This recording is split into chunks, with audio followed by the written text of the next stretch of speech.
Hi guys! Welcome to my channel. For this video guys, ay gagawa naman tayo ng cover ng motor. So dito sa video na to ay papakita natin kung paano sukatan ang motor na gagawa natin ng cover. So isa din po ito sa nire-request ng ating mga subscriber kung paano daw ito gumawa ng cover ng motor. So pero bago yan guys, bago lang po kayo sa aking channel at hilig mang ganitong content about sa pananahi, baka naman pwede makahina isang like and share at subscribe nyo na rin, napadaan lang po kayo sa aking channel. So maraming salamat po dun sa mga sumusuport at nagpi-place sa ating mga video. Thank you so much po sa inyo. Shout out po sa inyong lahat. Kaya naman wag natin patagalin pa at diretso na tayo sa ating video.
So yung tela natin yung gagamitin is microfiber.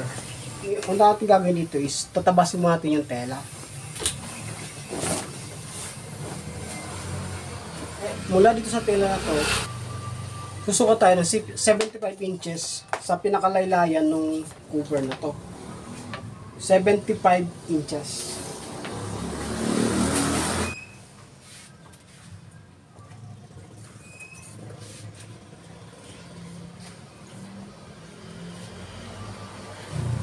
So hanggang dito yung ating motor cover. Pwede natin ito putulin dito. Kapila natin ng doble. Ganyan. Ito kasi magiging side ng motor. O yung dingding ng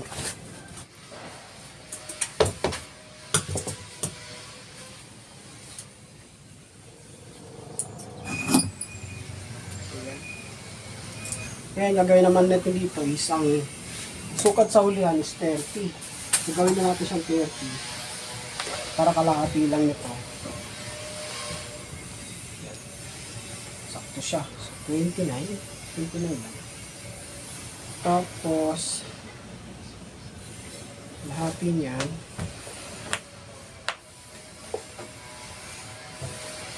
dito naman ay 56.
So, dalawang ganito ang kailangan natin.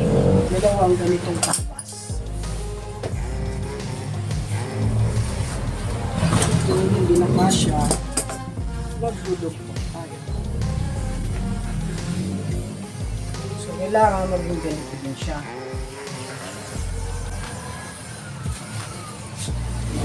dapat ganun din siya. Dahil may sobra siya, ito ang dudugtong natin dito. Ayan. Ayan guys. Ayan guys, so ito, tatabasin natin ang ganito rin para maging dalawa na ganitong tatas guys, ganitong tatas. Ito kasi sa side yung ito. Pagkatapos na natin ito, idudugtong na natin dito sa side. Ito guys, yan. Nilagyan natin dalawa. So ito nilagyan ko sa combination dito sa may lalim. Ayan. So dalawang ganito sa side po ito ng dingding ng motor. Ayan, may combination siya. Ito yung bandang dulo sa rear ng motor. Ayan. May combination din. Dito ako sa may manubela. Itong mahaba na to, malapad. So guys, dalawa po siya. So ngayon, gagawin naman natin po ngayon yung pangibabaw naman po nito. Yan naman natin sunod na tatabasin. So ito naman guys yung pangibabaw. So ang sukat na dito sa may manubila is 32 inches yung lapad dito.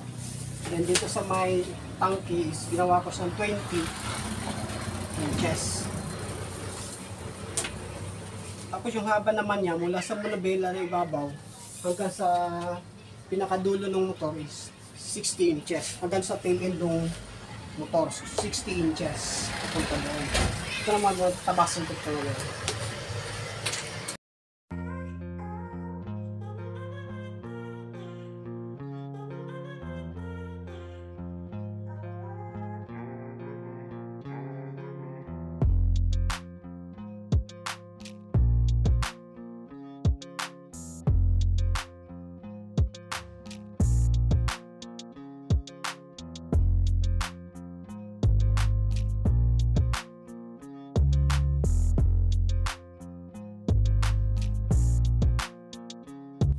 So ganito po maging itsura nun.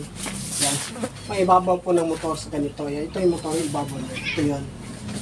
Yung karugto naman nito, yung pababa naman, mula sa monobila, pababa sa harap ng gulong. Yung ating patabasin ulit. So yun guys, ito na yung ating pangharap. Ayun. Ito natin. Ito naman po yung sa gitna. Sa ibabaw, yung pinaka-top ng motor. So ang ganda naman dito, pag dudugtong natin sila, ito yung tatapat din sa may side mirror hanggang doon sa likod at doon sa harap. And then ito naman po yung pinaka dulo nun sa baba, papunta sa may gulong ng hulihan na gulong ng motor. Pag dudugtong-dugtungin ko na po siya, and then pagkadugtong nito guys, idudugtong naman natin doon sa pinaka side ng motor. So yun guys, dugtong na po siya. Ayan, ito yung sa harap, and then ito yung ibabaw, yung side mirror. Ito yung pinaka-ibabaw ng motor. So, dito naman po yung pinaka-dulo. Pinaka-dulo ng motor hanggang sa may hulihan ng dulo. So, next naman natin gagawin dito guys ay idudugtong naman natin ito.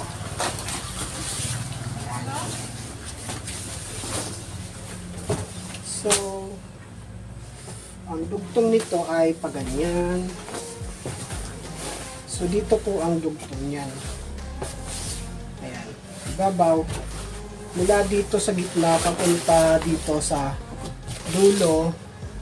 And then dito naman hanggang doon. And dito. Ayan. Baliktad siya. Dito pala to sa kabila. So pagdugtong nito mula dito, ayan, tapos na to, papunta dito, ayan, hanggang dito sa harap. Yan po yung sukat niya.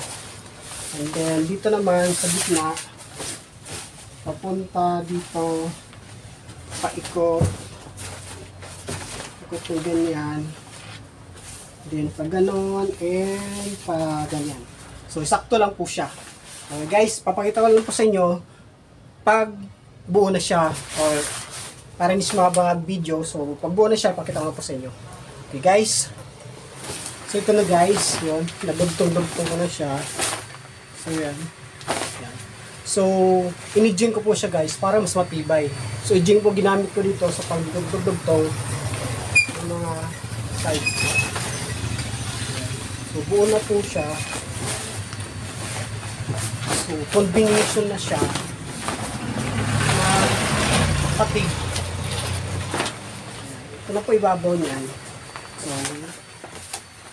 So ito na po magiging ibabaw ng guys. Pag ano.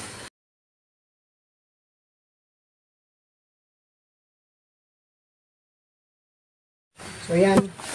So madali lang naman to. Sundin nyo lang po yung measurement na ginawa ko sa motor. At pagka nakuha nyo na yon, yun na yung magiging design ng kabuuan sukat nyo yung paggawa nito. So pagka nakuha nyo na sukat, tabasin nyo na. Then madali lang pagdugtong-dugtungin. Sukatan natin dun sa motor. Ayan guys, so bagong ligo si Dominar, si Duming. So makinis na ulit siya kasi wala nang tag-ulan.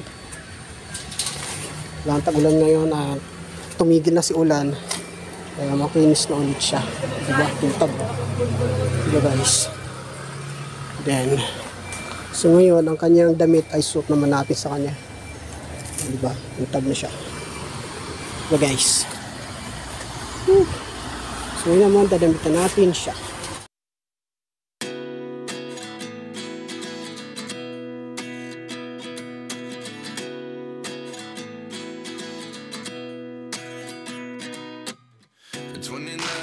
Myself wondering what did happen to the last 10. I ran away with my life, fast forward, never turn back again. It's kind of funny that the more we pass time, the more we need to set them rewind. And 19 was the year I had to leave you, but now I'm seeing all the signs. Is this really happening? Nilagyan ko siya ng garter para pag hinahangin, hindi siya lumilipad-lipad. Kanyang damit kumpul. Okay. So ayan guys, nabinyagan yung ating bagong damit ni Dominar. Kadadamit niya lang, di umulan na naman siya. Sakto lang siya ulan. Pero waterproof naman siya guys, yung pang ibabaw. Itong pinakadingding niya o yung gilid ng motor niya is water repellent lang siya. Pero tumatagos din katagalan ng tubig. Pero yung ibabaw, waterproof po yan. Yung damit ko. Hindi lang mo ba kasi maulan. Yung gagawa ko ng damit ng motor. Laging umuulan pagkatapos ko magawa. Sakto-sakto lang. Natitesting ka agad kung gano'n ka-waterproof yung mga ginagawa kong mga damit ng motor.